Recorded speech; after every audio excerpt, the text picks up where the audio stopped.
So today is the first inaugural episode of our Garden Chat series within our Bright Garden platform, Bright Garden Voices platform.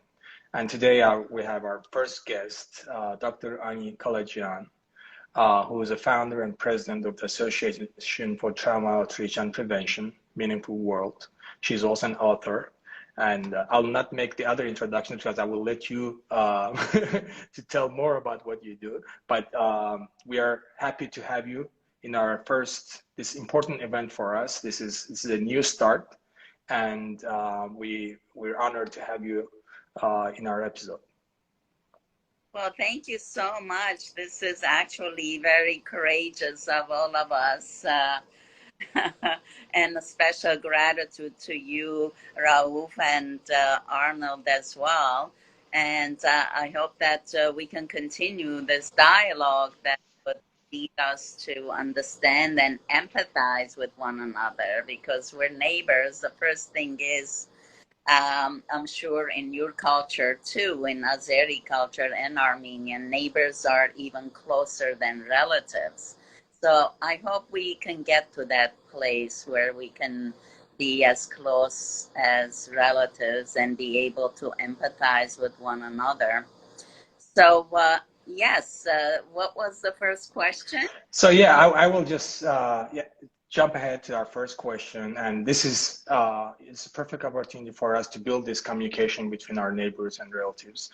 And today we're having you. First, why don't you introduce yourself to our audience? What do you do, and what is your area of specialty?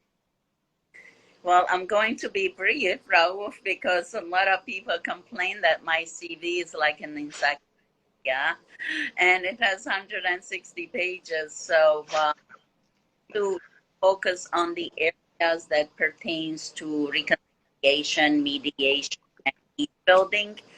I a charitable organization called the Association for Trauma Outreach and Prevention, but for short we call it Meaningful World, because we help people even in non-war situations to find a deeper meaning in their life. Because if you don't find meaning in your life, you feel kind of bored, isolated, depressed, and even some people, because they lose meaning in their life, they commit suicide. So my basic focus is to help people heal. Of course, we always start with self-care. We take care of ourselves, and we always check in first on the emotional, physical, spiritual, and ecological levels. We work on all these levels. And the Meaningful World Organization's major mission is to create a world where everyone has grounded roots into Mother Earth, and everyone enjoys meaningful life, has a clear sense of who they are and what is the purpose of them being here, something positive like constructive service to humanity, love and oneness, etc. Those are the essential meanings that we teach and we help people nurture. So our organization, Meaningful World, is affiliated with the United Nations. So we have from 4 to 5 programs at the UN, and then other programs around the world. And then we go into other countries, like we just returned from Armenia, from the post-war recovery. We are now focusing on Haiti because the devastating earthquake and the assassination of their president. Then in November, we go in Guatemala. We work on ecological peace and awareness in the rainforest, planting trees and being one with Mother Earth. So we have already served voluntarily in 48 countries in the world, including Middle East, Asia, South and North America, as well as the Caucasus and Europe and Canada, all around the world, 48 countries in 7 regions of the world. and in 26 states in America, USA. So the goal of our outreach and the mission is to bring emotional healing. As you hear people always, the Red Cross is taking food is very important, basic needs, clothing, etc. But after that, they're left with depression and post-traumatic stress disorder because no one is working on checking in with their level of trauma, because if they don't, then that trauma goes on to 7 to 14 generations, just like diabetes, heart attack, hypertension. Emotions also travel through the DNA, through the genes.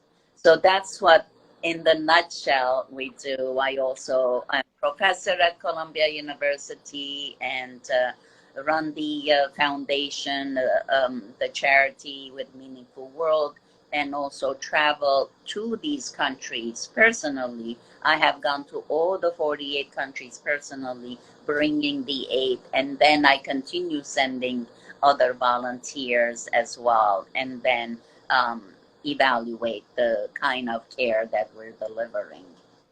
That's actually a very brief and very perfect description, and actually brings me back to, you mentioned about the trauma that passes through the generations, and that brings me actually to my second question.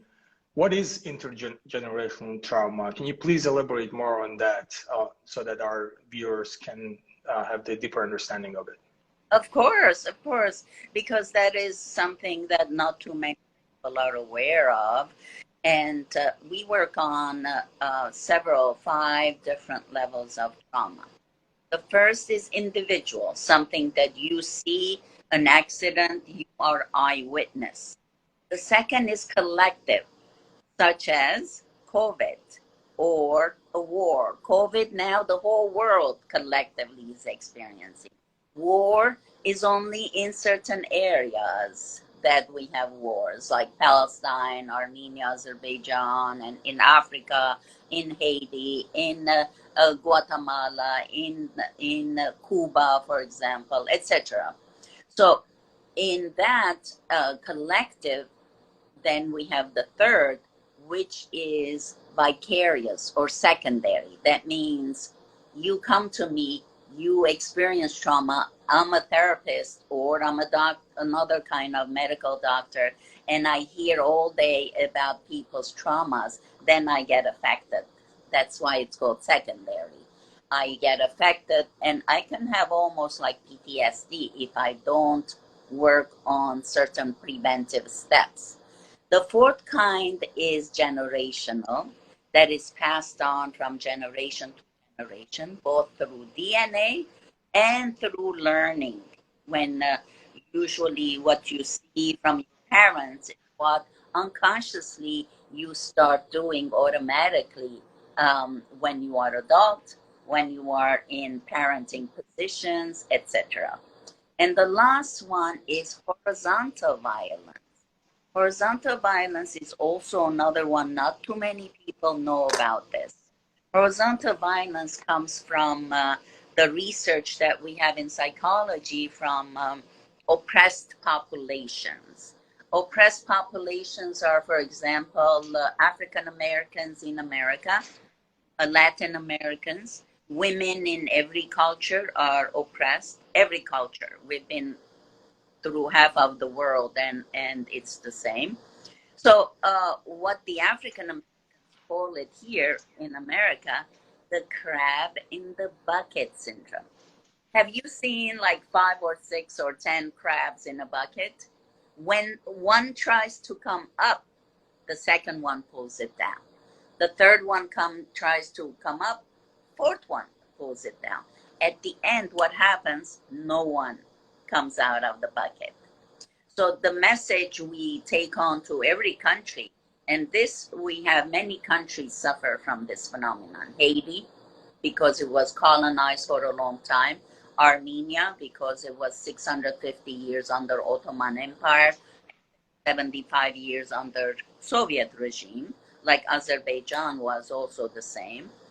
And Palestinians, for example, in Israel and other minorities all around the world suffer from this trauma that is horizontal. What happens is that the dynamics of usually the oppression is from government, colonization, or empire, like Ottoman Empire, pressed down, like they say, you can't speak Armenian, you can't exercise your religion, etc.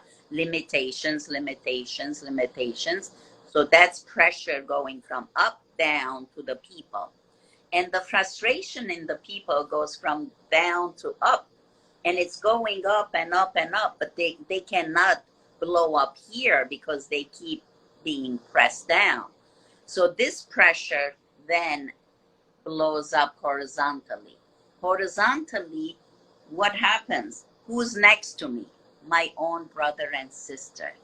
Without being aware, mindful, or conscious, I start putting them down, saying negative things about them, being jealous, envious, etc. Instead of pulling each other up, being one, we start pulling them down because we can't put down the oppressor. They're strong, they're dominant, they keep going. So these are the 5 different traumas that we work in every country. What is generational trauma or intergenerational trauma? Is the trauma that is not resolved, the trauma that is not healed, would not die with the person. Through DNA, it is transferred to 7 generations. We thought it was 7 generations for the longest. But now they are estimating or guesstimating that through DNA, it could be transferred to 14. If no generation in the middle would say, okay, this trauma is going to stop with me. I'm going to therapy. I'm going to resolve it. I'm going to heal myself. And then I'm going to forgive. Because it's not, the healing doesn't happen if there's no acknowledgement, if there's continued denial. It keeps saying, you have an accident, you hurt your knee is broke, God forbid. For example, your car is gone, you don't totaled, you don't have a car, and the person who hit you keeps saying, oh, I didn't hit you, you didn't have an accident, you're making this all up. So what happens is that denial interferes with persons or the nation's collective healing ability. In fact, genocide scholars, because I'm a member of International Society for Genocide Scholars, they have come up with the stages of genocide. And the last stage is denial. That means you still, by denying, you're making the people suffer, continue suffering, because you're just saying it didn't happen. You're making this up. So the nation is forced to keep the trauma alive so that they can prove that it happened. You see the different dynamics around it. So the best way to heal from generational trauma, for example, I had the generational trauma. Although my father seemed like he was fine, he was Ottoman Turkish genocide survivor, and he was grateful that he survived. So he was focusing on that, the gratitude that he was alive. He made it. But that anger and sadness that was underneath, he didn't express that, but I felt it because it's energetic. You don't need to say things. I didn't even know about the genocide until I came to United States. I was 15 and a half, 16 years old. And I was then full of anger, depression, my stomach. I was having problems because when you don't resolve the trauma, then the trauma starts going into your physical body. Then your heart is compromised, your digestive system is compromised. You may have more body aches like back or shoulder or neck. what it happens is it goes from the emotions, the heart, it goes to the rest of your body. So it one of the generations has to come up and are the generation that we are saying, let's do this. And we have done 10 years of dialogue with the Turks and Kurds from 1990 to 2000. Continued that for 10 years. And I'll tell you the results if we have time after. Well, that's fascinating, actually, explanation. And that brings me to the second question. You mentioned about the collective trauma, and one of the biggest collective traumas in the 20th century was lived in, by Armenians when they were subjected to the genocide. This question has two parts, actually. First of all, you talked about healing and how important it is to accept it. There are still people who refuse to accept it, and some of them are my compatriots, are Azerbaijanis or Turks. And I believe that the healing has to be all together because we all live in one geography. We all have to be going through the healing together. If you had the opportunity, and you're having it now, to tell those who don't know about genocide or don't accept it, if you have a message, please, I would like you to tell that to our audience. Right. Well, there are a dozen, I think, of Turkish scholars who have written on the genocide. We have Tane Rakjam, Orhan Pamuk, Fatia Çetin, Elif Shafak, Fatma Göcek too, and few others too. At this time, I don't recall the names. The best way, I think, for Azeris and Turkish friends and colleagues of you, recommend to them to read from the Turkish point of view, because these authors explain the Turkish point of view and the Turkish way of acknowledging genocide. Because not acknowledging is not just hurting the Armenians, but it's hurting Azeris and it's hurting the Turks as well. Because when you hide something, then the rest of the Turkish, for example, when I went to Turkey in 1999 to help with after the earthquake that shook and killed almost 45,000 people, people thought that I was crazy because 2 months before that, when I went to present a paper at an international European conference, they threatened to kill me, the MIT, the Milliyet İstihbarat Turkey, the almost like the KGB of Turkey. They came day to the conference and threatened me. They said I cannot use the G word, genocide. Then I'll be tortured. First day they said. Second day they said they're going to kill me. Each of my family, brothers and sisters, which means they are following me already. So in spite of that, I went with a team to help them after the earthquake because they were suffering in Yalova, Gölcük, all that areas. And people were like saying,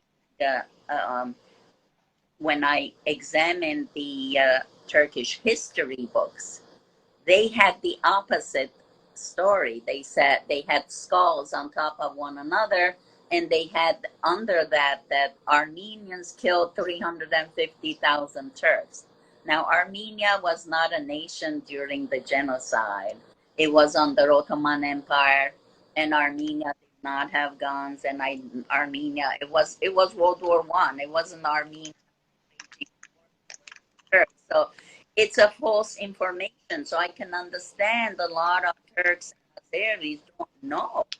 And our goal in that dialogue for 10 years to just educate both parties, because what the outcome of this big genocide is hurting both Turks, Azeris, and Armenians. And unconsciously, subconsciously, Turks are filled with anger and rage, and Armenians also filled with fear, sadness, and rage, because it's not acknowledged. And you know, we've done so many research and we have published it too. All Armenians want is acknowledgement. Yes, there is a maybe 5% or 2%. They keep saying, oh, yes, we want lands, but nobody's going to go to Kilis and Aintab, where both of my grandparents were born in Kilis. And then it took them 6 months to escape just across to Syria, that is only 50 kilometers away in Azaz. And I lived in Azaz the first few years of my life. So the goal here is to help educate people without emotions, just bringing the history, the facts together and educating, because education enlightens people.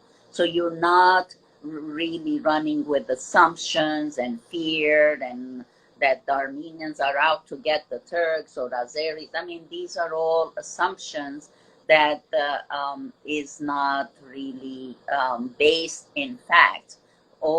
Most of the 90% of the people we surveyed, the Armenians in America, they want that respect of acknowledgement. I'm sorry, that was a tough time. We didn't know what was going on, and this is what happened. And we are deeply sorry about that. So that brings a lot of healing, and then we can start or continue the healing process. But it seems like we are at standstill. The Turkish side is putting their foot down and saying nothing happened, and the Armenian side is putting their foot down and saying we're not going to heal until we are acknowledged. And Harry Stack Sullivan is I'm not sure of your discipline, but he's a psychoanalyst. In 1953, he wrote a book about healing and how to arrive to closure after a trauma. So he said that for closure, when you're traumatized, to achieve closure, we need the most important thing, acknowledgement. And hopefully after that will be empathy and understanding. And then together you compromise and negotiate if there is reparation necessary or not. So this is, in 1953, he has written this, that's the scientific, psychological method for resolving and healing from the trauma. And I think of the nations, Azerbaijan and Armenia, could use tremendous healing at this time, because what's happening is that Azerbaijan is becoming like the extension of Turks, and a lot of the anger that there is towards the Turks, when I say Turks, Turkish government propaganda, the official, you know, I already told you 6 people that are Turks and they acknowledge the genocide, and they're not alone. I had so many people during the earthquake relief when I was in working under the tents. When they saw my name, Kalayjian, IAN, they said, oh, Armenian, are you Armenian? And I would say, yes. So they would say, oh, I'm sorry for what happened in 1915. You know how much we miss the Greeks and Armenians. It was such a multicultural fabric at the time. We were so happy, neighbors interchanging, exchanging cooking and recipes and cultural rituals. We miss that so much. I wish you can come back. You know, people, these are Turkish people who came forth, who told us this. So the people are not the problem. I think the government and the government official propaganda is the problem. You know why I'm saying that? Because I was also consultant during TARC. Have you heard of TARC? TARC was a U.S. State Department initiative during Clinton era. The task force, yeah. Turkish Armenian Reconciliation Commission, TARC, TRC. And they wanted to help both Armenians, Turks, and Azeris come to an understanding and heal, acknowledge, so that they would be some trade together or other different projects they had with the three countries. During the TARC deliberations, TARC, 5 guys from Turkey, 5 guys from Armenia. Both parties were previously government officials, military generals, etc. And there was no woman in there. I was voting consultant. And the whole dynamics was destructive. Nobody wants to do mediation. Mediation is you take one step, the other one takes one step, build a bridge so we can walk and celebrate each other's humanness, because you have gifts, we have gifts. You know, we can put it together instead of picking on the difficulties and trying to use ammunitions and wars to hate one another. So during TARC, also these officials, they would, during the round table, they would not acknowledge the genocide. When we stepped out for coffee break or lunch break, they would all say, oh, you know it happened. We just don't want to acknowledge it because we're afraid how much reparation you want to ask. This is what they said to my face. And I said, mediation doesn't work that way. You first acknowledge it. Then we can start going step by step, coming closer to each other. Now we are like this far apart. So we take step by step to come as close as we can. You cannot hold the acknowledgement saying, oh, we want to know how much money you want or how many acres of land you want reparation. We cannot put conditions like that. You first have to go with open heart and then negotiate the dollars and cents. So even in the government officials, what I'm trying to say, they know it happened. It's just the front they are putting because they are afraid too that they will be asked a large amount of reparation. So these are some of the roadblocks to our real, true reconciliation, because we have a lot of strengths that we can put together and celebrate each other's wonderful, positive points and gifts that we enjoy together. Well, you said that you visited Armenia recently, and I'm assuming it was after the war, the recent war.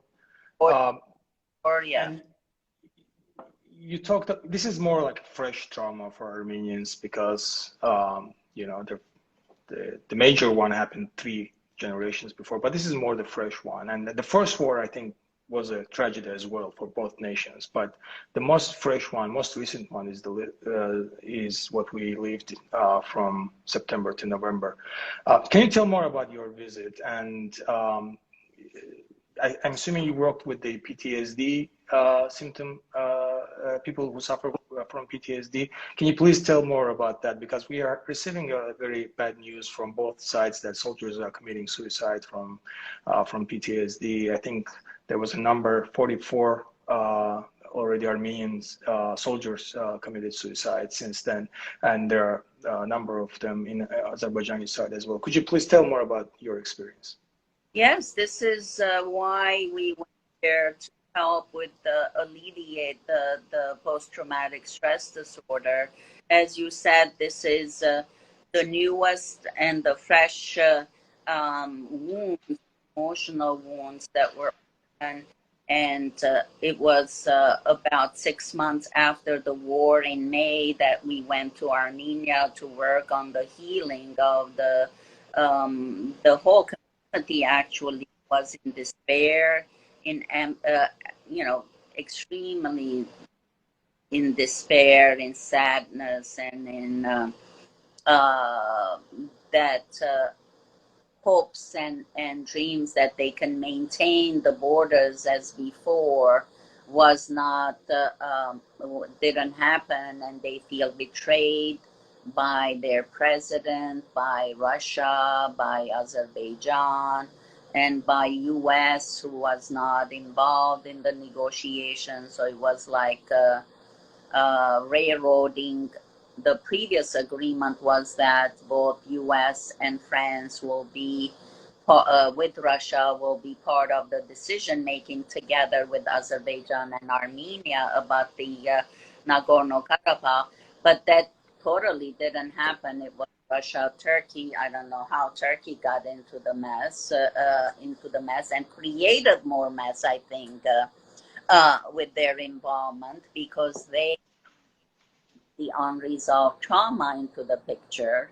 And then there is the unresolved trauma from Azeri from 1990, 93 First War. So all that was just like open wounds everywhere, gushing blood everywhere. Like the emotional wound is much, much more severe, because when the blood is shed, you clear the blood and you suture, and in less than 3 weeks the person is healing. But the emotional wound takes much, much longer. And you know why it takes much longer? Because Azeris are having the history of Turkish Ottoman Empire genocide, and Armenians have the survivor pain of that Ottoman genocide, and some of it gets blurred, it gets mixed up. Turks and Ottoman Turkish genocide and Azeri situation with the enclave of Nagorno-Karabakh gets all mixed up, and it becomes like a huge trauma, big trauma for Armenians to deal with. So it was very, very difficult, although some people were still maintaining their, of course, their work, their family weddings and the christenings and things like that. But the environment was very sad and remorseful, and really crying over a lot of the deaths that they had, young kids. And I feel so sad that these things, governments do these things, and then the next generation has to suffer. And then it goes on to almost 14 generations. They don't think about it. They think, oh, I'm getting this land. You're getting this land, but what are you paying for it? You're paying all 14 generations on Azeri side, side.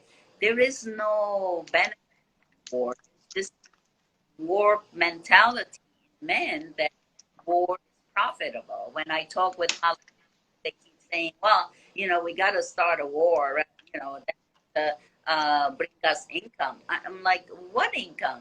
You may get you may sell some ammunitions now, but if you compare with the cost of emotional cost and physical cost, all the damage and the handicaps, they're going to suffer all their life and their children's life. Is that worth it now? So this is what we're trying to work through Meaningful World, to help people to really see the big picture, not be myopic and see, today I'm getting a piece of land, but you're losing your peace of mind, and you're creating this whole chaos in the neighborhood. Is it worth it? Can you negotiate and talk about like it was decided through France, US, and Russia, and come to another agreement? Why, use force and wars to get to what you want? Because mediation and psychology have so many tools to bring the conflicting parties together and come up with a joint, meaningful plan. But nobody wants to use that, and they just continue with their old system. I want something, I use force, I kick and scream, I take it away any way I can. And that has to change.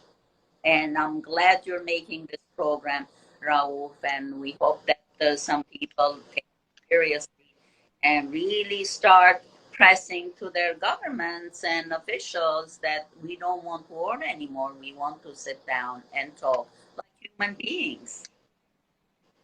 That's that's our best scenario to come up with to convince more and more people that mediation and talking is better than war. It's so simple, but in this complicated world, unfortunately, there are more people who are wanting war on both sides, and that's why we had two wars in the last 30 years. You mentioned this throughout your interview about the healing and about the forgiveness. Not necessarily within the concept of Azerbaijani-Armenian conflict. Can you please elaborate more about forgiveness, the concept of forgiveness, and why is it important to have that feeling and collectively so that our audience understands the concept? It is the most important healing of resolving, healing from any trauma or conflict or any disagreement. One needs to first find out what they're feeling, and we call it emotional intelligence, EQ. And the research shows that it's not the IQ, it's the EQ, the heart, how you manage your emotions. You can manage well, you won't let the anger lead you. You start working on your frustrations and disappointments and find an assertive language to negotiate with the other. So it's very important that we talk about healing. It's very crucial, Rauf. Nobody can forgive if they have not healed. They need to heal first. That's why I cannot use the F word in Armenia. I used it once and they all attacked me. They were like, how could you say that? They denied the genocide and now we have to forgive. So it showed that they haven't healed. The trauma is still fresh and alive. So first step before forgiveness is to heal. But if it's like, let's say you broke your arm here, you cut it, you hit somewhere and you cut it. And then you put a Band-Aid, you cleaned it. The second day is another thing. Somebody hit you the same place. And now the wound gets what? Infected and complicated because you keep hitting in the same place. And Armenians are feeling that they are being hit in the gut, the heart, the same place over and over from the same family, where Azeris are a different country, yes, but they keep getting aid from Turkey, and Turkey says Azeri and Turkey is one. That's the official government language. And for any cause, they're going to support Azeris in spite of right or wrong activities or war. So there's a blurred situation there between Azeris and Turks. If there was a clear separation, the conflict and the hatred was going to be much less. But because of this alignment with Turkey and the Ottoman and the denial of what the Ottoman Turks did, Azeris become more of a problem in the eyes of healing the Armenian wounds, because the same place that was hit by Ottoman keeps being hit twice, big time, by Azeris. So Armenia feels vulnerable emotionally. So that's why they keep the anger front, and they are not moving on to healing and to forgiveness, because the other party keeps reinfecting the wound, generating another big place in that same area or the same way. So there's no chance of healing. It keeps on and going on and on and on. Is that like a little bit? Oh, it's a great answer. Actually, I was having a conversation with the Azerbaijani friend earlier, and I talked about this, our platform, and he had this same anger and towards the Armenians. And I was trying to explain him, trying to understand why there is an anger. And I came to understanding that the trauma of 90s is still there for Azerbaijanis, and that hasn't. I mean, we're not even one generation into it, and then there has been massacres in early 20th century as well. You know, it wasn't just between Ottoman Turks and Armenians. It was between Armenians and Azerbaijanis in early 20th century as well. So there is this mistrust and there's this trauma still there on both sides, and you know, I hope that the healing will come, and before that after that people will start forgive each other, because that's I believe what these two great nations deserve. Very talented people, very great people, very similar to each other, and they deserve living in better world. That because in 1920s is when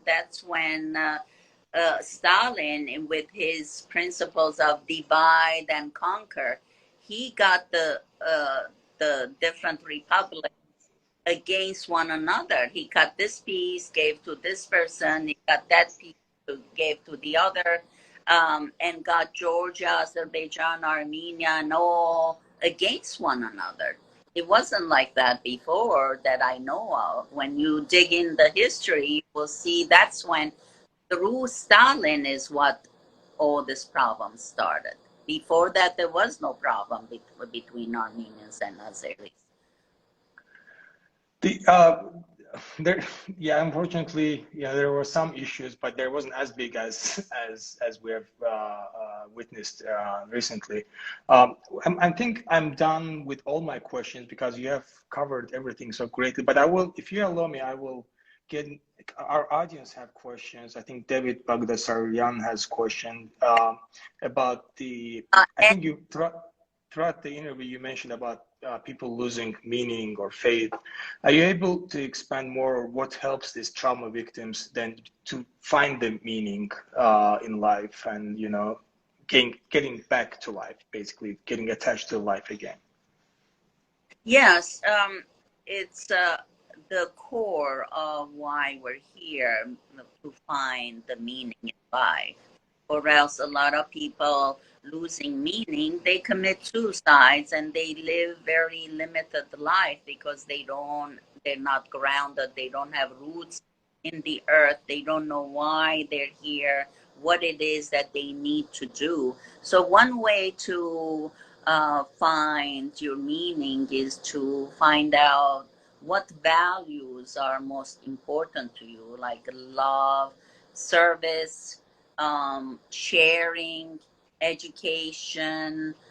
Those kinds of values are things that we can use like roots to really ground ourselves and not be attached. What is a piece of land that both of you, God, I mean, Allah, I don't know what to say. What is it so important to have how many Azeris were killed in the last year's war? I don't know. I mean, I think collectively it was around 50,000 between Armenians and Azerbaijanis. I think more than that between two wars. Of this little land, how many people are living there? Come on.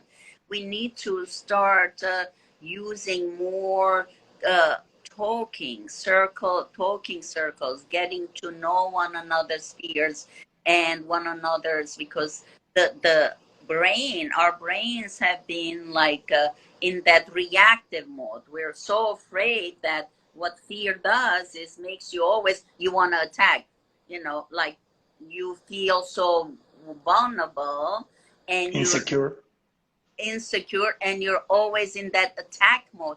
And you know, that destroys nations because that's, you're not putting money, resources to development, education, dance, and arts, and music, and collaboration, and neighborhood, neighboring country collaborations, art projects together. You're putting almost 70% into defense because of that brain. Amygdala is like saying, ooh, they're going to fight, they're going to attack. That's destroying both Azerbaijan and Armenia. I see the difference. Before there was more arts and more value for creativity. Now it's giving in to fear and defense in both countries. Well, Doctor, I think we have covered all the questions, but if you want to have your last word, we would love to hear it from you. Yes, what we found out, the results of the 10 years of dialogue, and we have written about this as well, was that we found out that at the time there were no Azeris in our group dialogue, only Turks and Kurds. We found that the Turks were feeling like they were miseducated. They didn't know about the Ottoman Turkish genocide. They learned the other revisionist history that Armenians killed the Turks.